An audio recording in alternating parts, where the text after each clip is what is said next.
Ó Mãe Santíssima, intercedei por nós para que possamos bem compreender os ensinamentos de vosso Divino Filho, nosso Senhor e Salvador Jesus Cristo, e as explicações dos pais da Igreja.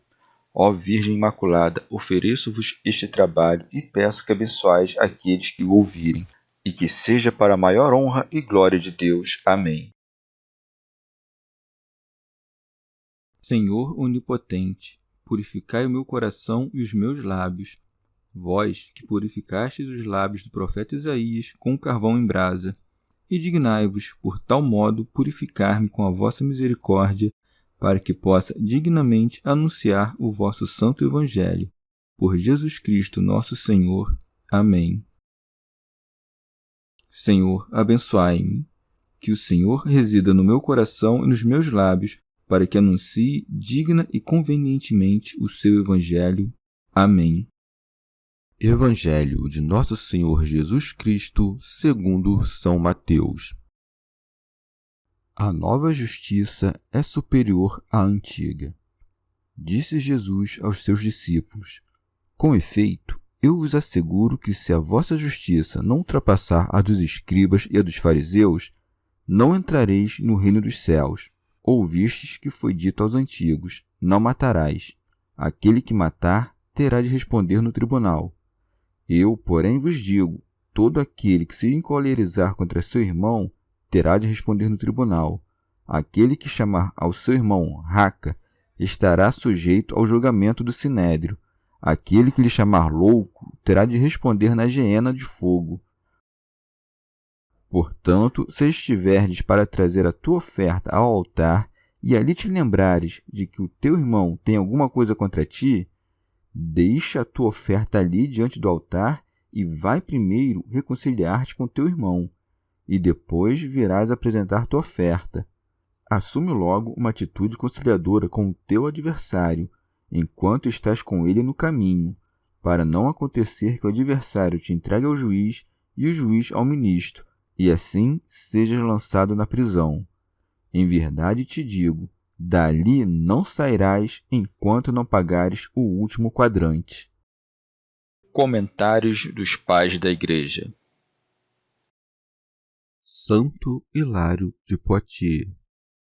Com tão magnífico exórdio, ele começou a ultrapassar a obra da lei antiga e a anunciar aos seus apóstolos que não lhes será possível entrar no reino dos céus se não superarem os fariseus em justiça. É isso que manifesta quando diz: com efeito, eu vos asseguro que se a vossa justiça não ultrapassar a dos escribas e a dos fariseus, não entrareis no reino dos céus. São João Crisóstomo. Aqui chama de justiça a virtude universal, mas que se observe o poder superior da graça, já que pede de seus discípulos ainda essa instrução que sejam melhores que aqueles que eram mestres no Velho Testamento.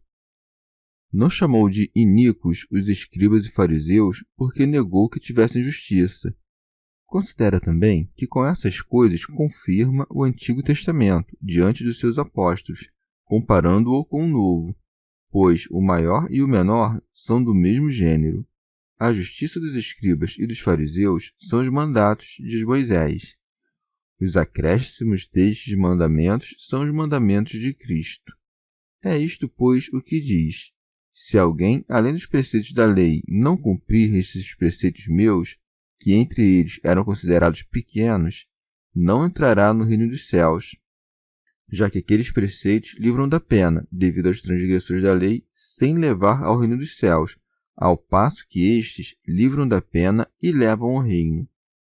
Já que são uma mesma coisa o transgredir os preceitos pequenos e o não os cumprir, por que disse antes, acerca dos transgressores, que serão chamados os menores no reino dos céus, e aqui diz que aquele que não guardar os mesmos preceitos não entrará no reino? Há de se entender que ser pequeno no reino é o mesmo que não entrar nele, e que estar no reino não é reinar com Cristo, e sim viver como povo de Cristo.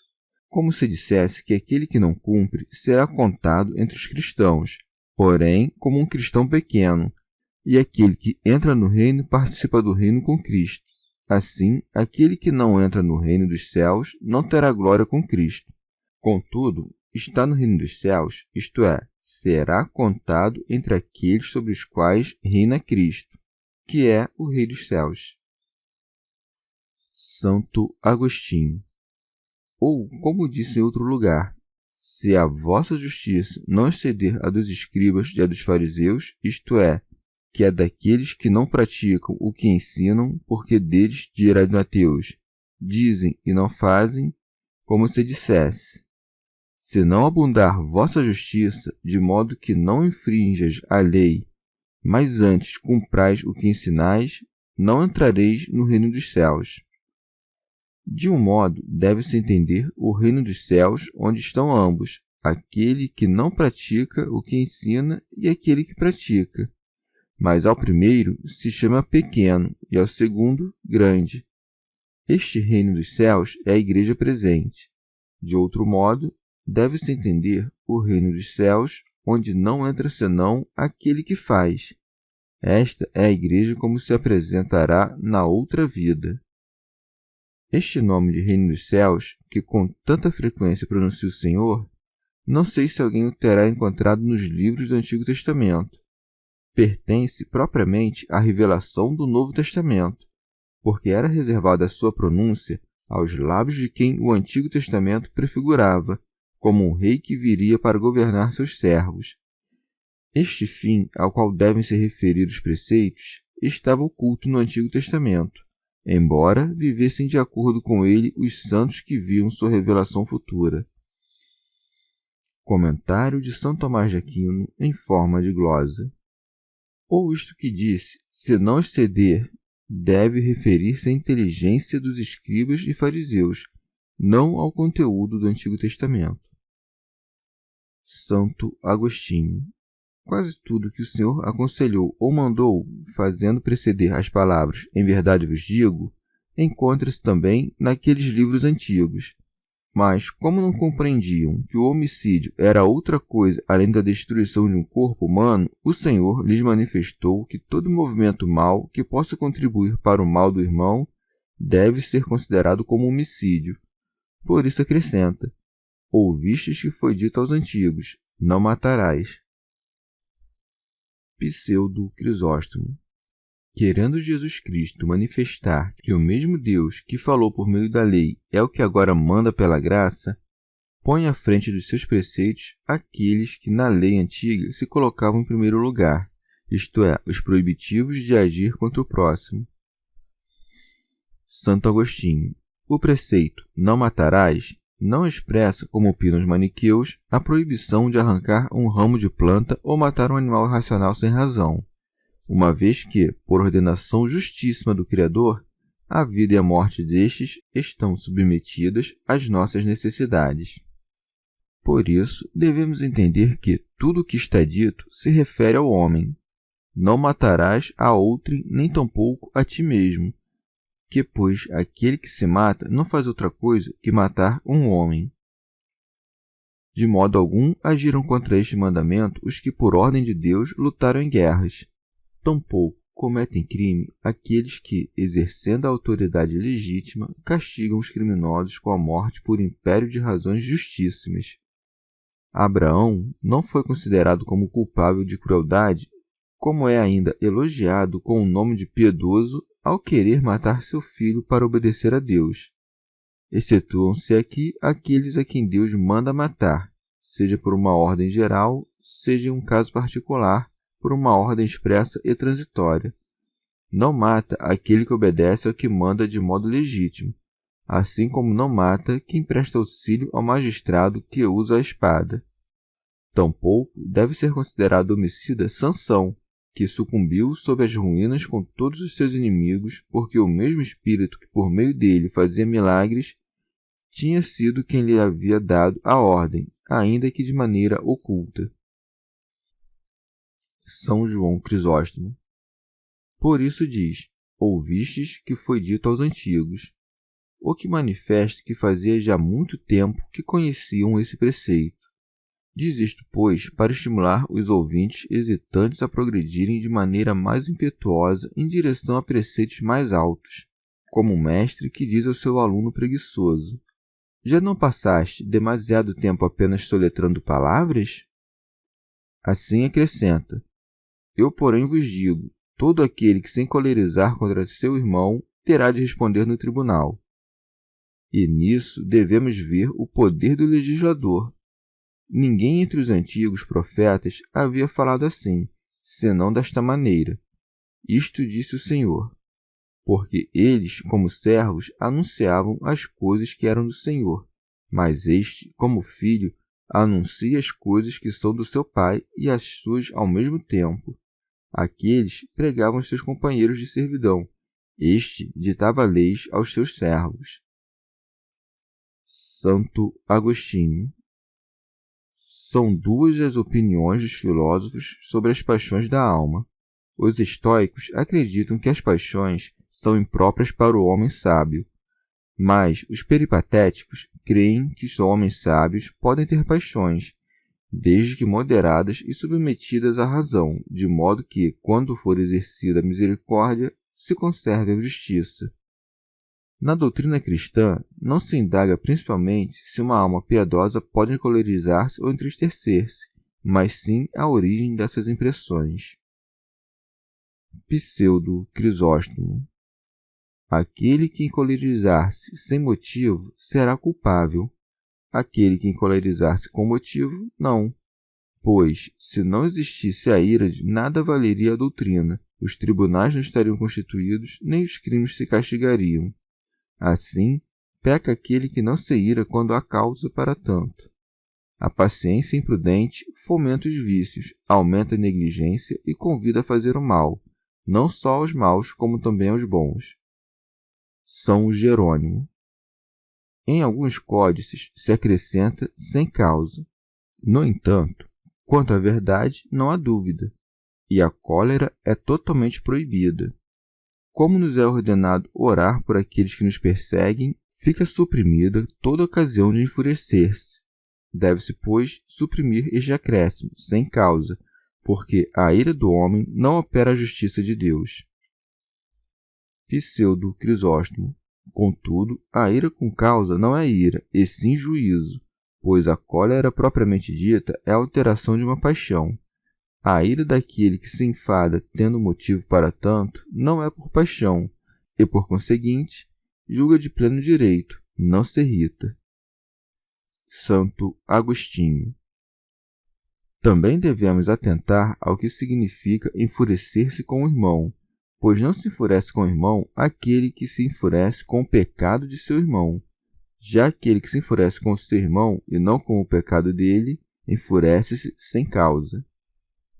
Ninguém que chegue a uma conclusão definitiva poderá dizer que se enfurece aquele que se incomoda com o seu irmão no intuito de corrigi-lo. Esses movimentos de alma que provêm do amor pelo bem e da santa caridade não podem chamar-se vícios, posto que seguem a reta razão. Pseudo Crisóstomo. Creio que Cristo não fala aqui da ira carnal, mas da ira espiritual. A carne não pode obedecer sem conturbar-se.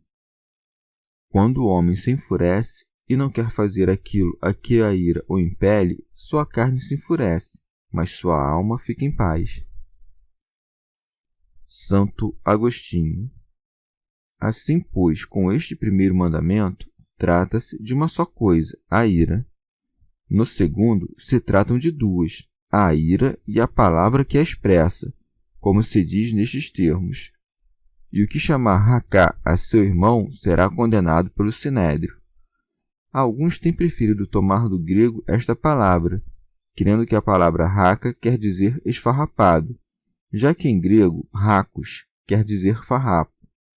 É mais provável que seja uma palavra sem significado algum, mas que manifesta, assim, a alteração de uma alma indignada. Os gramáticos chamam essas palavras de interjeições, como quando alguém que sofre diz ai. São João Crisóstomo.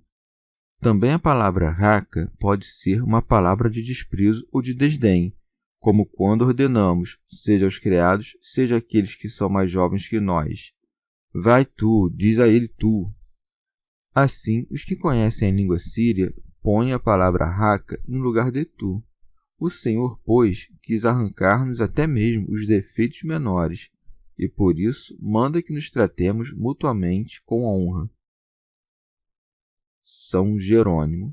Ou raca é uma palavra hebraica e quer dizer vão ou oco, como quando dizemos de maneira corrente, cabeça oca. E bem a propósito acrescenta, e o que chamar raca a seu irmão.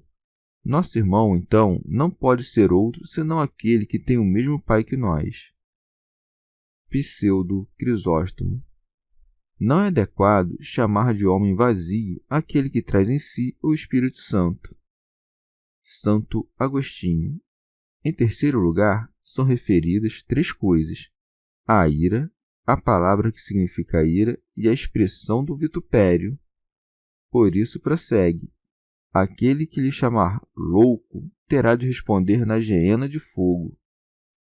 Há uma gradação entre esses pecados. Primeiro, quando alguém se enfurece e retém o movimento concebido no coração. Em seguida, caso force a voz sem significação precisa, dando assim a vir um sinal de emoção. Tem-se um grau a mais que a ira que, ao se levantar, é reprimida em silêncio. Mas é ainda mais grave se expressar uma palavra verdadeiramente injuriosa. Pseudo Crisóstomo. Assim como ninguém que tem o Espírito Santo pode chamar-se vazio, do mesmo modo, ninguém que conhece Cristo pode ser chamado de vazio. Mas, se a palavra raca significa vazio, tolo significará o mesmo que raca, diferenciando-se, no entanto, quanto ao fim com que se dizem essas palavras. Raca era uma palavra comum entre os judeus, os quais a pronunciavam não por ira ou por ódio, mas por algum movimento vão. Diziam-na, enfim, mais para expressar confiança que injúria. Mas talvez se diga, ora, mas se não foi dito em razão de raiva, por que é pecado? É pecado porque se a disse com desejo de disputa, não de edificação. Se afinal não podemos dizer palavras boas senão para edificar, que dirá daquelas que são mais em sua própria natureza? Santo Agostinho. Fixemo-nos agora nas 3 classes de imputação: o juízo, o sinédrio e o fogo eterno, graus pelos quais subimos do mais leve ao mais grave, pois no juízo ainda há lugar para defesa.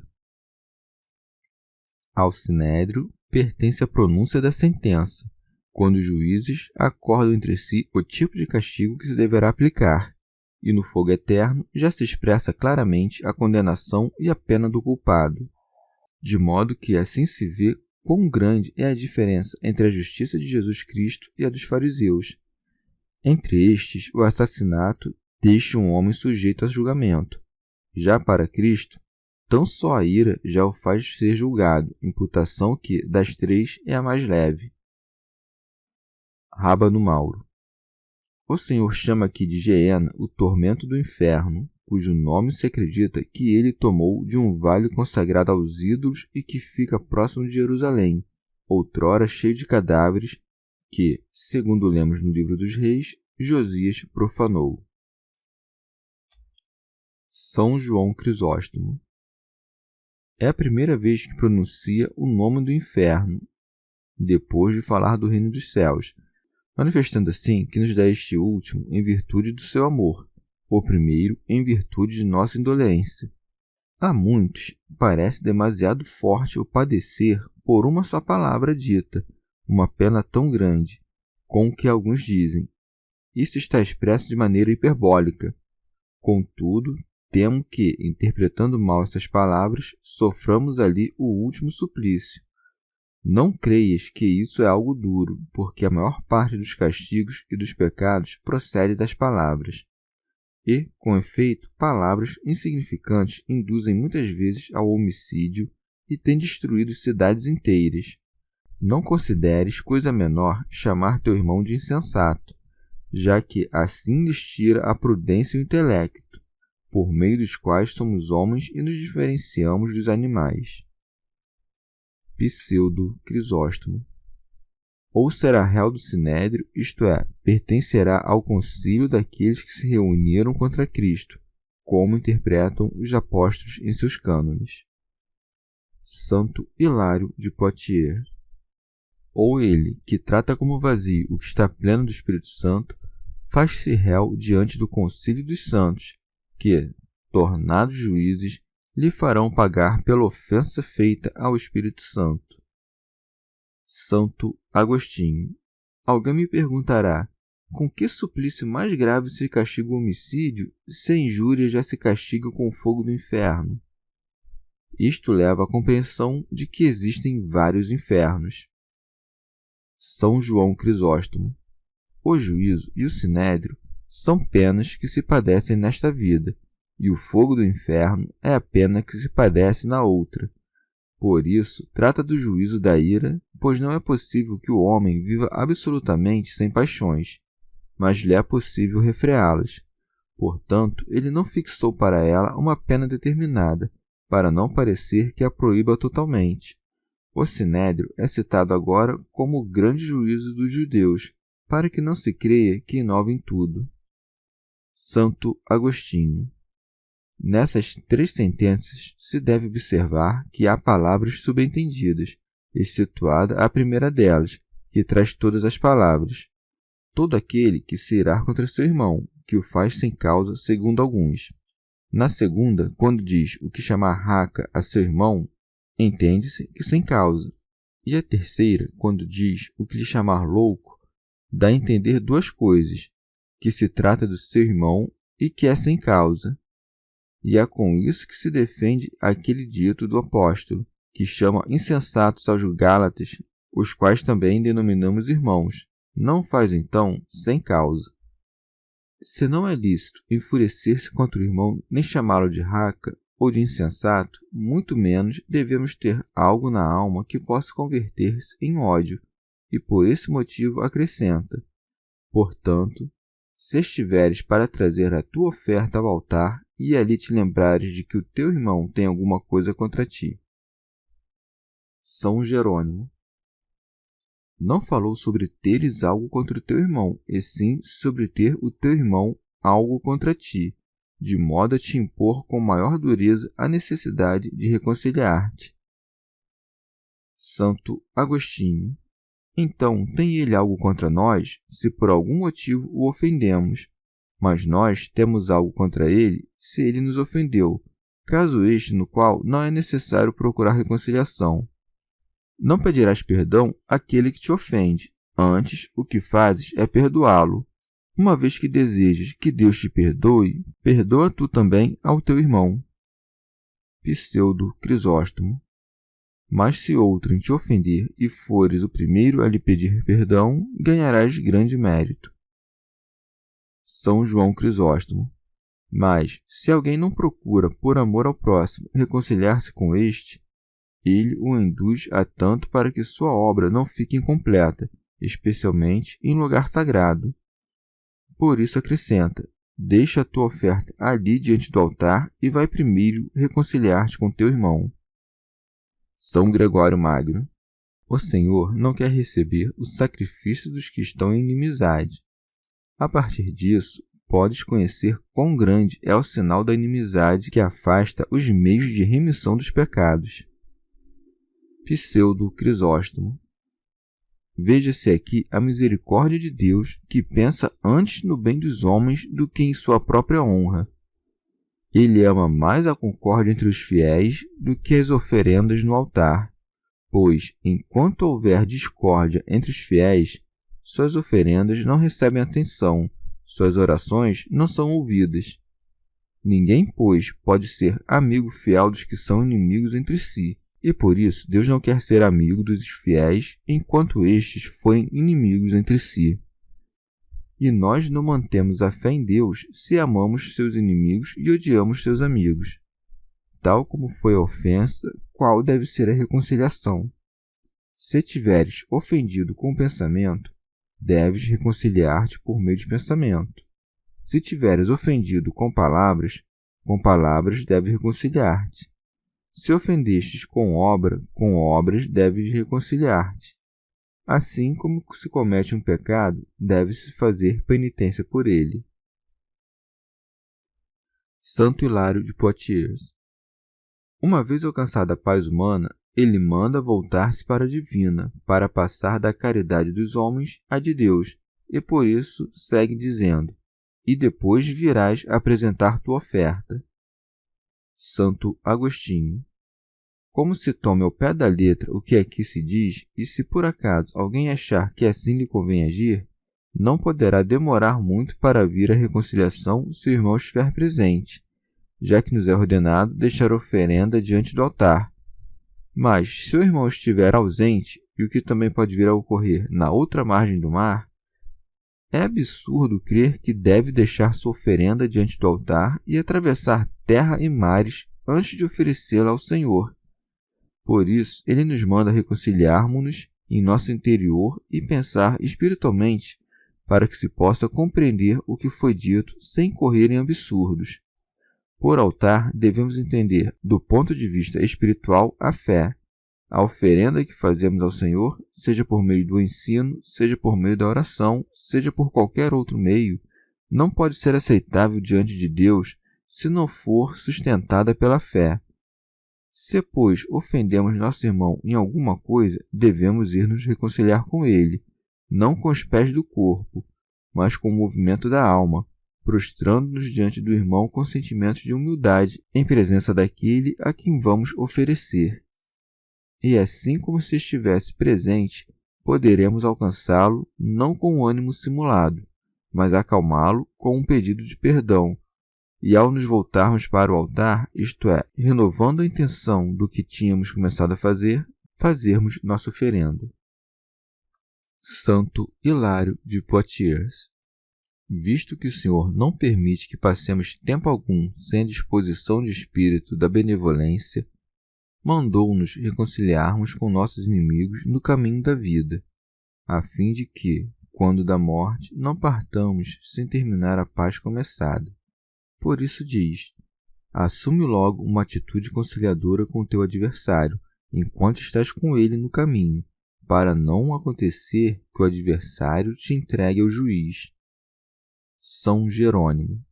Como não temos nos códices latinos a palavra consentiens, no grego acrescentou-se eunoon, que quer dizer benigno ou benévolo. Santo Agostinho. Se pensamos em quem é nosso contrário, com quem nos é ordenado sermos benévolos, devemos crer que é ou ao diabo ou ao homem, ou à carne, ou a Deus ou sua lei.